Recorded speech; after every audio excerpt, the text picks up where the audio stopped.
اعوذ باللہ من الشیطان الرجیم بسم اللہ الرحمن الرحیم والمؤمنون والمؤمنات بعضهم اولیاء بعض، وہ منافق مرد اور منافق عورتوں کی بات تھی۔ اب فرمایا اور ایمان والے مرد اور ایمان والی عورتیں بعضهم اولیاء بعض، وہ ایک دوسرے کے ساتھی ہیں، ایک دوسرے کے پشت بنا ہے، مددگار ہیں۔ یامرون بالمعروف، ان کا طرز عمل یہ ہے کہ نیکی کا حکم دیتے ہیں، مشورہ دیتے ہیں، وینہون عن المنکر، بدی سے روکتے ہیں، ویقیمون الصلاۃ، نماز قائم کرتے ہیں، ویؤتون الزکوٰۃ، اور زکوٰۃ ادا کرتے ہیں، ویطیعون اللہ ورسولہ، اور اللہ اور اس کے رسول کی اطاعت کرتے ہیں۔ اولئک سیرحمہم اللہ، یہی ہیں وہ لوگ جن پر اللہ تعالیٰ رحمت فرمائے گا۔ ان اللہ عزیز الحکیم، یقیناً اللہ زبردست ہے، حکمت والا۔ اللہم ربنا اجعلنا منہم۔ وعد اللہ المؤمنین والمؤمنات جنات تجری من تحتها الانہار خالدین فیہا، اللہ نے وعدہ کیا ہے مومن مردوں اور مومن عورتوں سے ان باغات کا جن کے دامن میں یا جن کے نیچے ندیاں بہتی ہوں گی، اور اس میں وہ ہمیشہ رہیں گے۔ ومساکن طیبۃ فی جنات عدن، اور بڑے ستھرے اور بہت عمدہ مکان رہائش کے لیے ان کو دے گا، رہنے کے باغات میں، ریزیڈینشل گارڈنز میں۔ وَرِضْوَانٌ مِّنَ اللَّهِ اکبر، یہ ساری چیزیں تو ہے ہی، سب سے بڑی شے یہ کہ اللہ ان سے راضی ہو جائے گا۔ رضا اللہ کی وہ سب سے بڑی شے ہے، سب سے بڑی نعمت ہے۔ ذَلِكَ هُوَ الْفَوْزُ الْعَظِيمُ، وہ تو ہے بہت ہی بڑی کامیابی۔ یا ایھا النبی جاہد الکفار والمنافقین واغلظ علیہم، اے نبی صلی اللہ علیہ وسلم آپ جہاد کیجئے کفار سے بھی اور منافقین سے بھی، اور ان پر سختی کیجئے۔ یہ دیکھیے آیت 2 مرتبہ آئی ہے قرآن مجید میں، یہ جو کہ تم سورہ تحریم میں بھی آئے گی، جو کہ سمجھیے 28ویں پارے کی آخری، یہاں پھر آئی ہے، لیکن یہاں لفظ جہاد کو نوٹ کر لیجئے، یہاں جہاد بمعنی قتال نہیں آ سکتا۔ منافقین کے ساتھ آپ نے کبھی جنگ نہیں کی۔ جہاد جد و جہد، کوشش، ان کی ریشہ دوانیوں کو ختم کرنا، ان کی سازشوں کا زور توڑنا، یہ جہاد تھا۔ یہ جہاد، قتال کی کوئی نوبت منافقین کے ساتھ کبھی کوئی قتال نہیں ہوا۔ یہاں جہاد خالص اس جہاد کے معنی میں ہے جو قتال سے کم تر ہے، دون القتال۔ یا ایھا النبی جاہد الکفار والمنافقین، اے نبی آپ مجاہدہ کیجئے، جد و جہد کیجئے۔ اسی لیے جب غزوہ تبوک سے آپ واپس آ رہے تھے تو ایک حدیث ہے کہ آپ نے فرمایا رجعنا من الجہاد الاصغر الى الجہاد الاکبر، ہم چھوٹے جہاد سے بڑے جہاد کی طرف لوٹ آئے ہیں۔ اب اس کی تعبیریں مختلف کی گئی ہیں کہ اتنا بڑا جہاد سلطنت روما کے خلاف گئے تھے، اسے آپ جہاد اصغر کہہ رہے ہیں، وہاں سے لوٹ کر ہم آ گئے، اب جہاد اکبر سامنے ہے۔ تو اس کی عام طور پر جو توجیہ لوگوں نے کی ہے وہ تو یہ ہے کہ یہ جہاد جو نفس کے خلاف ہے وہ سب سے اکبر ہے، سب سے بڑا ہے، اور یہ بات صحیح ہے۔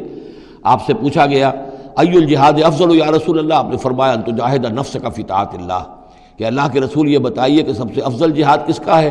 آپ نے فرمایا کہ تم جہاد کرو اپنے نفس کے خلاف اور اسے اللہ کا مطیع بناؤ۔ تو اسی پر گویا کہ اس کو محمول کیا ہے، لیکن میرے نزدیک حقیقت یہ ہے کہ اب یہ جو بارے آستین تھے کہ جو مدینے کے اندر منافقین تھے، اب ان کے خلاف جہاد کرنا تھا، اور اس میں چونکہ اندیشے تھے کہ ان کے تعلقات تھے اوس اور خزرج کے لوگوں کے ساتھ، عام لوگوں کے ساتھ دوستیاں تھیں، تو اس میں فتنے اٹھ لاتے۔ واپس آ کر آپ نے مسجد زرار کو پھر جلایا ہے، گرایا ہے، یہ بہت بڑا قدم تھا۔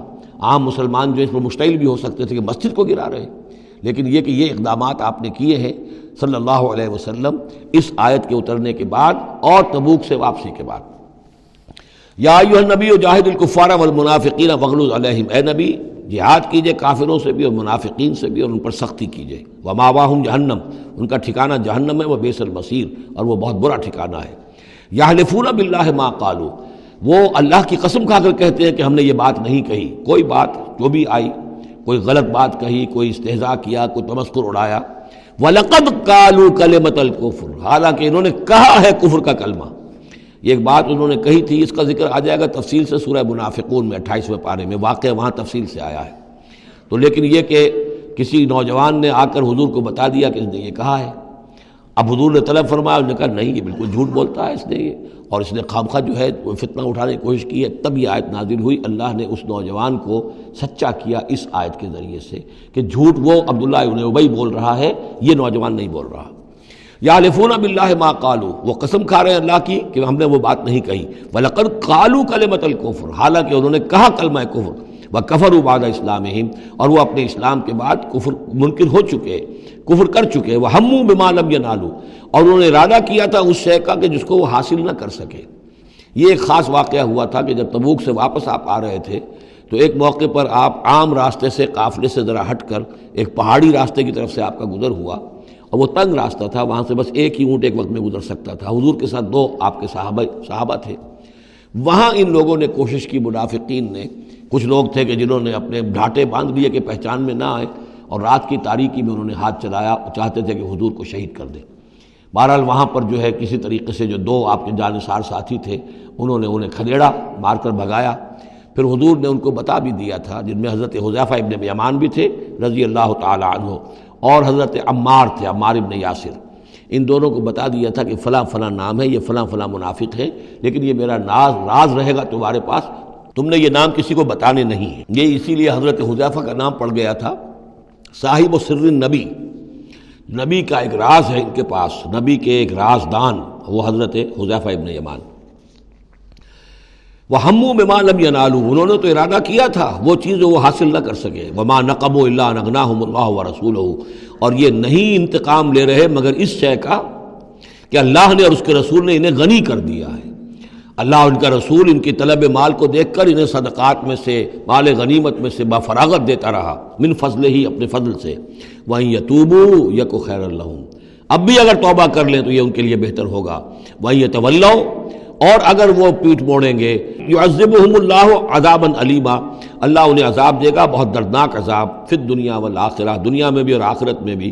وَمَا لَهُمْ فِي الْأَرْضِ مِنْ وَلِيٍّ وَلَا نَصِيرٍ، اور پوری زمین میں ان کے لیے نہ کوئی ولی ہوگا، پشت پناہ ہوگا، مددگار ہوگا، اور نہ ہی کوئی حامی ہوگا۔